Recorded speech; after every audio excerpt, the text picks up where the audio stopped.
Okay, that's perfect. You ready? Big one. That's a big one.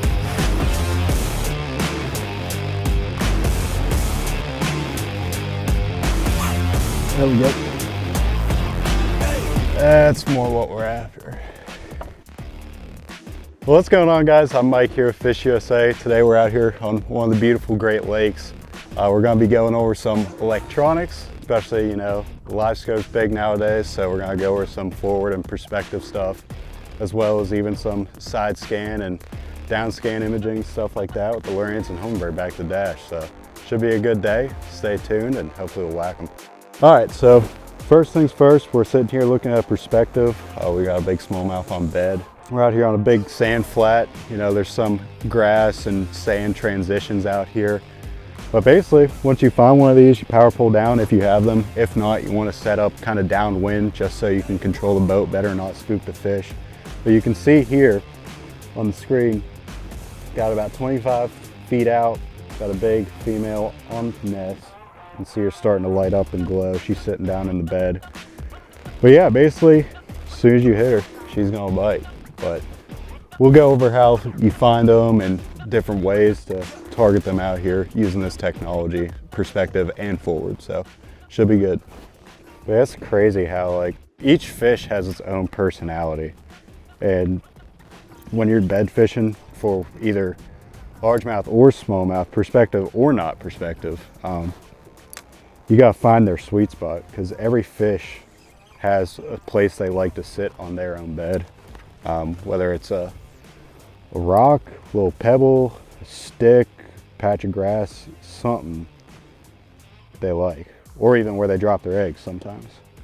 But you just figure out, it's easier when you can actually see them with your eyes, because you know, once you see them react to it, you know that's where they want it, or at least they'll bite it. She bit it.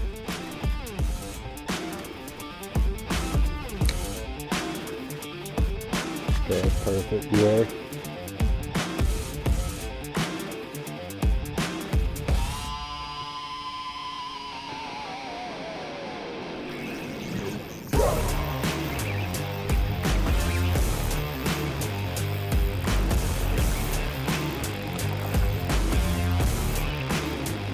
It's a good one. She's not a typical force out here, but still a good one.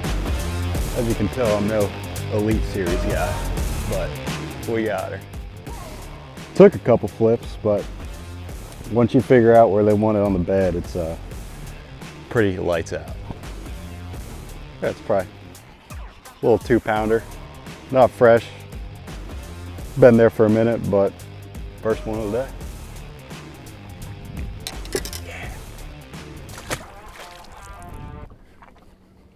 Let's find more. So today we're working with perspective mode. We're out here on one of the beautiful Great Lakes. You can see we're out here hunting some smallmouth on nests. You can see them already in the image without even touching anything. So this is stock factory defaults. Don't even have to touch your unit and catch fish. But I'm gonna show you how to fine tune some things and just make it look as good as possible. So you come in here, go to your options. Originally you got your stuff on auto medium. Your range is on auto, and so for gain you can leave it on auto, but I like to go ahead, bump it down to somewhere around 60. We'll put it at 62 to start. Range, I like to keep it to where I can control it. You know, right now you can see all these nests already up on the screen, so whenever I'm actually fishing for them, I zoom it in way further, but we'll leave it at 40 just for now so you can see all the beds and stuff. But we go ahead and move in on here to sonar setup. Start out, noise rejection, TVG. You got medium for noise rejection, and then your TVG is on off. I like to leave my noise reject off or low even. And TVG I always leave off. It just clears up your screen better. It's more important for when you're on forward mode. But you can always play around with it and see what works best. Go ahead, jump in here to installation. Leave your orientation. Well, actually it comes stock on auto, but since we're in perspective, I'm gonna go ahead and drill it down into perspective. When you're on auto, it'll pick up which way your transducer's facing. So it'll always auto correct to whichever you're using, but I just like to be able to manually do it myself. Go in here to overlaid data. You can go ahead and turn off these things, your temp, you know, feet, all that good stuff. I like to turn off depth because I know what depth is on my other units. I like to leave water temp on, unit voltage, and time of day is helpful too, so you don't run in late to weigh-in on accident. So we're gonna go ahead and move on in here to layout. You can see we got our grid overlay. I like to take that off. It's just less clutter on the screen. And then up at the top here, if I was to move this, you have a beam icon that shows how your beam's shooting on the boat. It's more important in forward mode for some people just to see, but I don't use it, so I like to turn it off. We'll go back out here to appearance. So comes stock on amber. A lot of guys like it. I don't mind it, but you can ultimately play around with it. But we'll mess with the color gain and color limit first. So your color gain basically shows how hot the bottom is. You can completely wash out the bottom at 100%. You can leave it cool at 50%. I like to leave it somewhere between 70 and 80. That kind of gives me the best image. So 72 looks pretty good there. We're going to go ahead to color limit. In color limit 2, you can completely alter your image. If you turn it all the way up, you can see it's a whole different shade of amber. If you turn it all the way down, it's a little fuzzy. But you can either leave that on default. Default most of the times is pretty good. I like to leave mine somewhere in the 40s, just depending on what day it is and if I'm using forward or perspective. But we'll go ahead and jump in here, show you some different color schemes. Like I said, lava and amber are probably, you know, most common favorites. But some guys like rusted steel, Caribbean. I know the guys down south like the blue.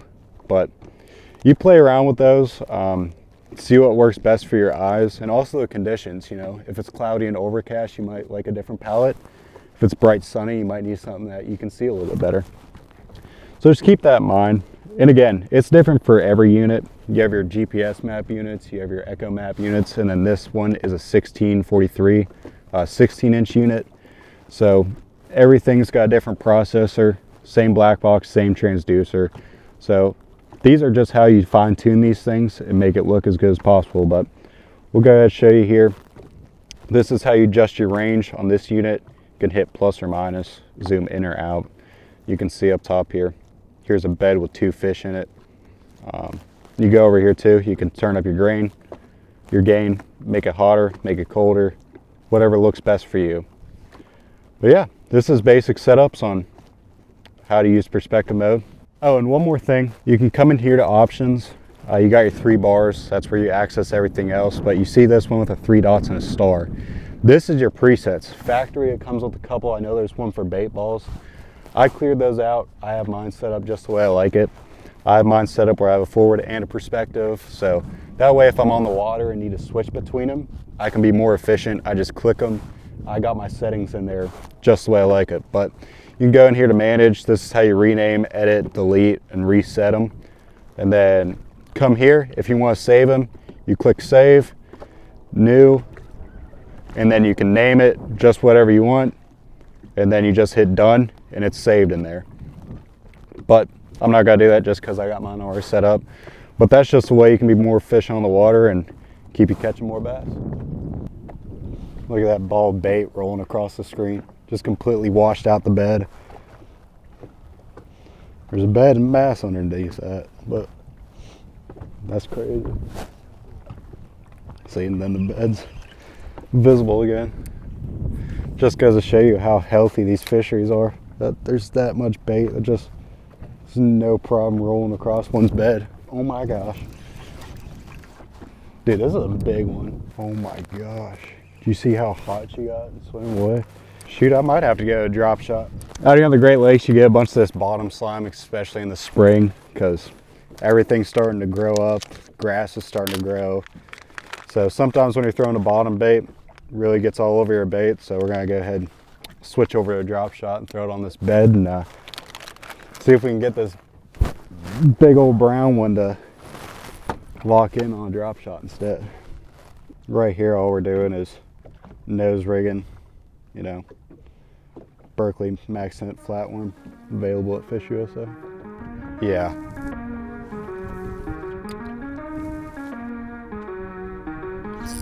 Oh my gosh. I know. Don't mind me, I'm a rookie. Ooh, tighten my drag. That's a big one. That's a 5-pounder.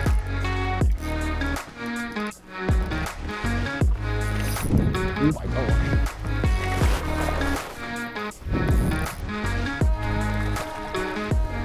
Not ready just yet. These fish are very powerful. I'll let her run me around the boat all day. She's got it absolutely swallowed. Come on, give me a rest. That ain't good, come here. There we go. That's more what we're after. Gosh, that's a horse. She wasn't coming off. Owner mosquito drop shot hook. FishUSA tungsten does the trick. Look at that one.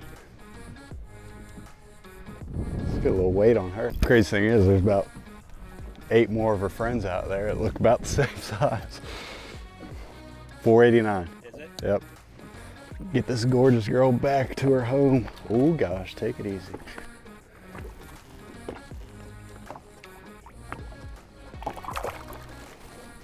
Right back to where she came from.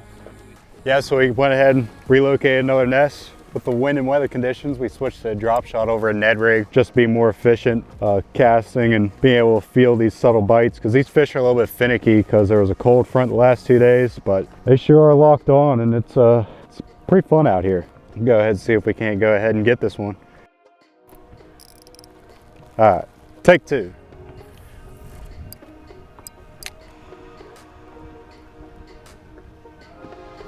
Oh my gosh, that didn't take long. Take 3. Come on, baby. Big one.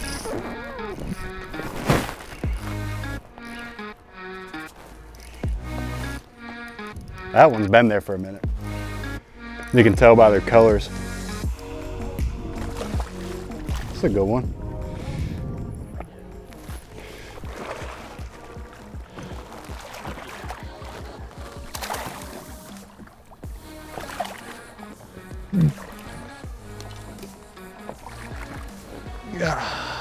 There we go. Another pretty one, hooked right in the corner of the mouth. When in doubt, maxing it out. Oh, maybe the next one. That's all right. So you can see a nest right here. That's a fish sitting on the back side of it. She's not completely locked on. She's acting a little bit weird. So we're gonna go ahead and move over a little bit and find a new one. Maybe a fish that's set up, ready to be aggressive, ready to eat real quick, but we will throw a dot down and revisit her. If you scan out here, we're gonna move right over here. We're a little bit close to this one, so we're gonna go out to the next furthest one. Let it kind of get lined up to where the front of the boat is. Go ahead and drop the poles. It's as simple as that. Sometimes they're that close together, and you can just go ahead, whenever you get set up on them, put your lure out there to it. Here she comes.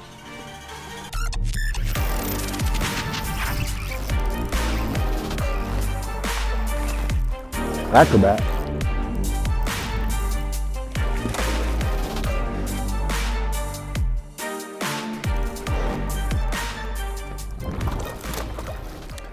Got her on a Ned rig.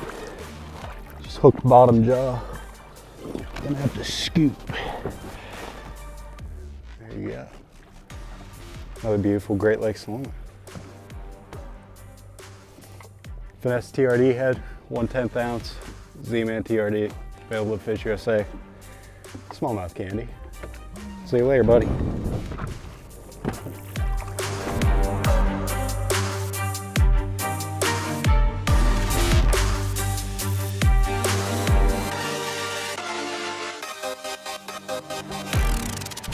All right guys, so got a little windy out there, came back into a little bit of an area here. It's a sand flat, some rock, some grass, just a big transition area. They spawn here, they stage up post spawn, and you know, you can always find bass out here. So we're just scanning around, we're finding some beds with fish in them, some grass clumps, but we're really out here trying to locate some structure, some rock piles and stuff like that. You know, you want to be dialed in with your side imaging, especially keep your eyes locked on that. And it really helps having good mapping. As you can hear, I got a Humminbird Solix and a Lowrance HDS Live. This is how I like to run my setup. I got my 2D over here, my Lowrance Mapping, which is CMAP. Use my Humminbird Solix side imaging. It just gives you a really clear image using the megahertz. And then also my Humminbird Mapping, Lake Master Maps is pretty legit too. But you can see up on top of the flat, there's a bunch of grass. You can see out here, there's a bed next to a rock or something. But we're just idling along, trying to find some rock piles and stuff. Target these fish that are set up all three phases of the spawn. So see what we can find. You can see over here on my 2D down imaging on Lowrance, all the grass that's around. So we might even have to pull back off the brake a little bit more and find the rock piles on the outside of the grass line. But we're gonna scan around this little point here. You can see how both maps look completely different. That's why it's so good using both maps nowadays. You can really dial in where you're looking and find key little spots. Let me show you this rock pile that we found. If you look over here about 40 feet out on side imaging, that's a rock pile. We can click on it, highlight it, zoom in. You can see there's even some fish sitting on it. It's not a giant rock pile, but it's enough to hold a couple fish. But yeah, you can go ahead, find something like that, drop a waypoint on it so you have it for later, and you are good to go. I have a fish obsessed mount for my Garmin 34 transducer. I'll show you how to revert it back to forward. It's literally as simple as that. And then I kick mine down just a couple notches. You really got to find, you know, the sweet spot, and that just comes with, you know, messing around with it and getting it dialed in. Go ahead, drop that down. Come in here to sonar setup, installation. Then you go to orientation, switch it back over to forward, and then start my transducer. And there we go. We're back in action. I'm gonna go ahead, switch this off of auto, pan our range out to 100 foot's about typical. And there we go. Ready to fish forward mode. All right, let's get on this rock pile. Here you can see there's grass all around. There's even a little pot of bait hanging out way out there. But I pan around, that little hump right there, see how it's brighter and sticks up a little bit? That's the little rock pile we found, and something like that, I mean, is enough to hold a couple fish, and definitely a good thing to go ahead, stop on, check throughout the day. But here, it's blowing pretty good here on the Great Lakes today. So we're gonna go ahead, just spot lock. We have the angle, we have the rock pile. Just make consistent casts at. We got it at 70 feet. Usually I try to keep structure, you know, that kind of 50 to 70 range. That just seems like where I'm most accurate at. And it shows up the best. It's when you got it zoomed way out to, you know, 100. You can't see your stuff the best. Efficiency with this forward-facing sonar stuff is, you know, the most important step. So if you're not making an efficient cast with it, I mean, you might as well not even do it at all. So we'll get lined up on the rock pile, pull us out here a little bit. See, we got it right there between 60 and 70. Go ahead and make a bomb cast out there to it. And then watch, we were a little bit short, but drop shot's going down right there. Oh, actually, we're hooked up. Fish met me halfway. How about that?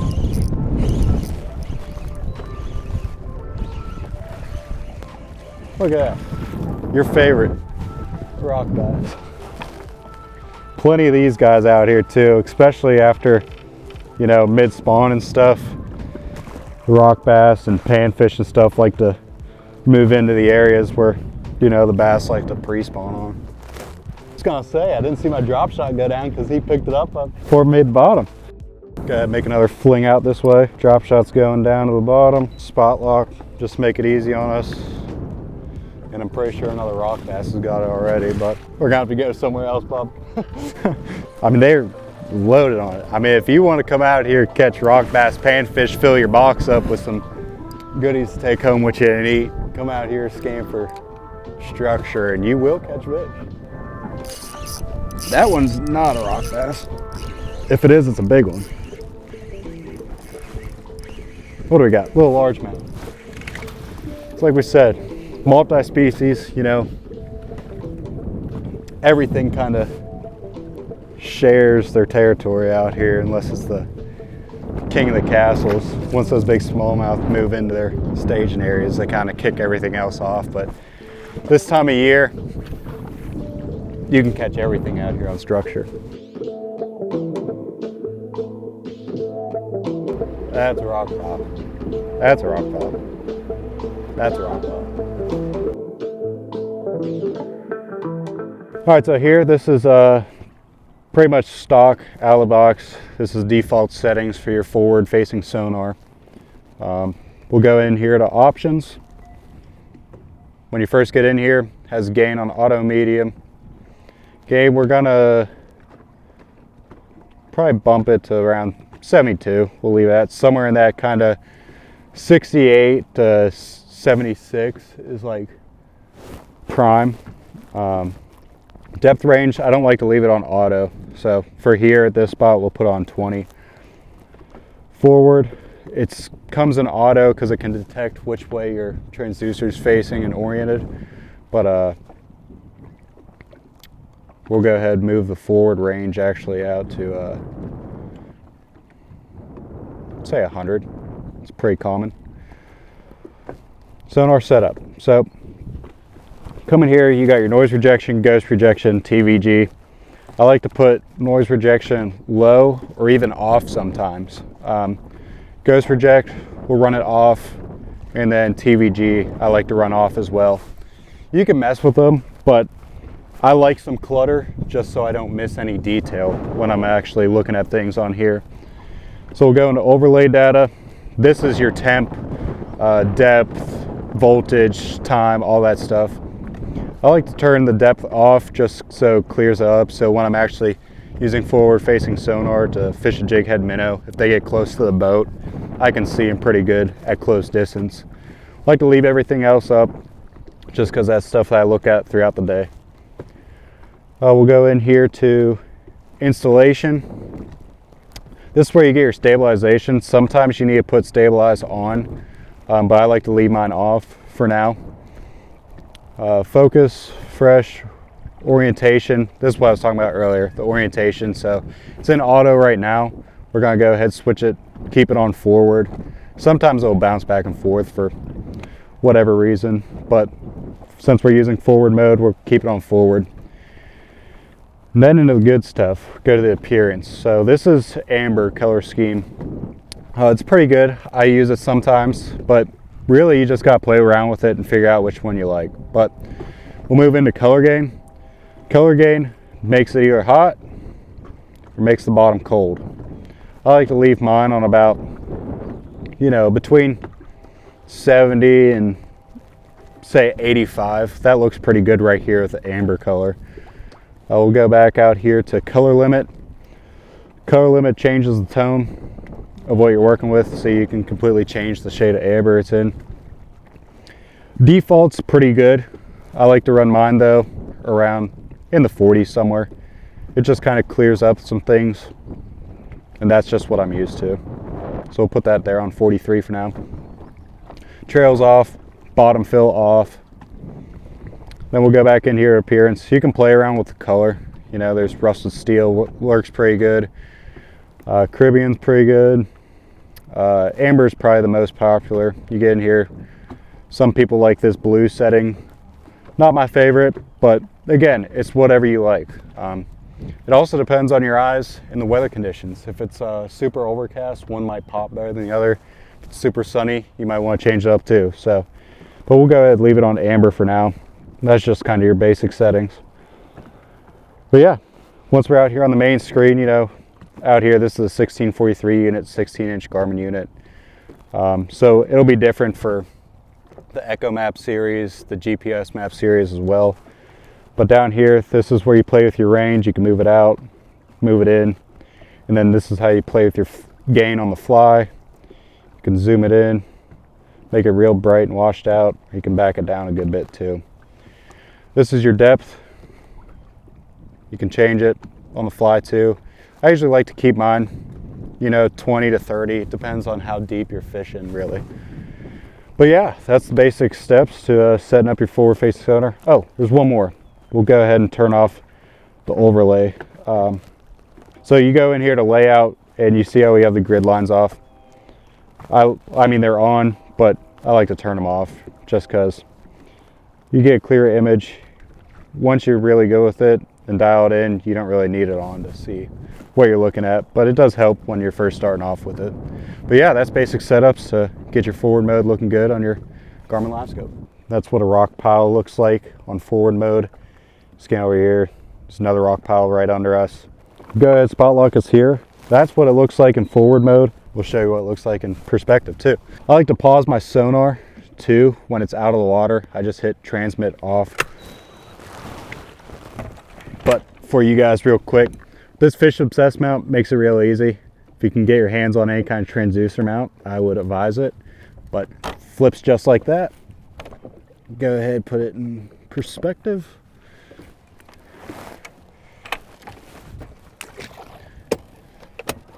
Drop it back down in the water, turn the transmit on. Obviously it's gonna look kind of wonky. All you gotta go in here is sonar setup, installation, change the orientation to perspective. And then it instantly zooms out to 150 auto. We're gonna go ahead, put that in a more manageable perspective range and put it here at 75 feet. And you can see that's the rock pile we were just looking at on forward mode. You can see there's tons of rock piles around right here. So it's pretty cool what you can do with it and flipping back and forth. But we're gonna go ahead and switch back over to forward and show you your bait and stuff on forward mode.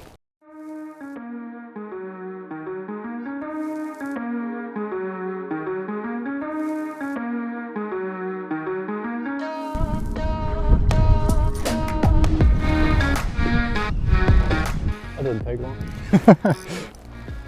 Good brown one. What do you think? We can both flip this one, right? Get up here, buddy. Just a little 2-pounder for you. Drop shot. Oh yeah.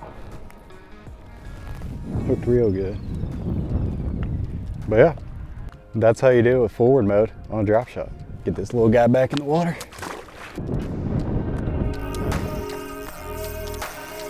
That one looks a little bigger.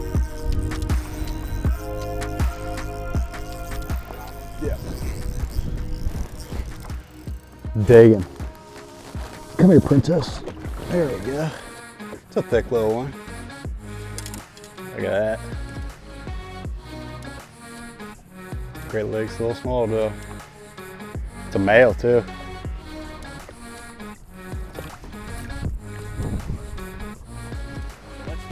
All right, so last fish we just caught came on, you know, your typical owner range roller head, 3/16 ounce on a 4-inch Z-Man set jerk shad.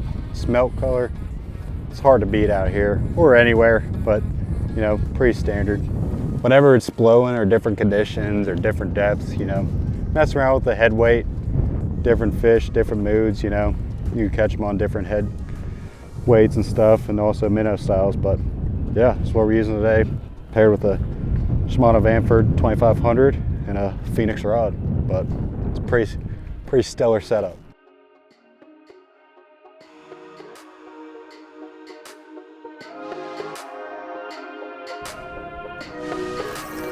There we go. That's a big one. Oh my gosh. That's a pretty fish. Come here, buddy. That's a 4+.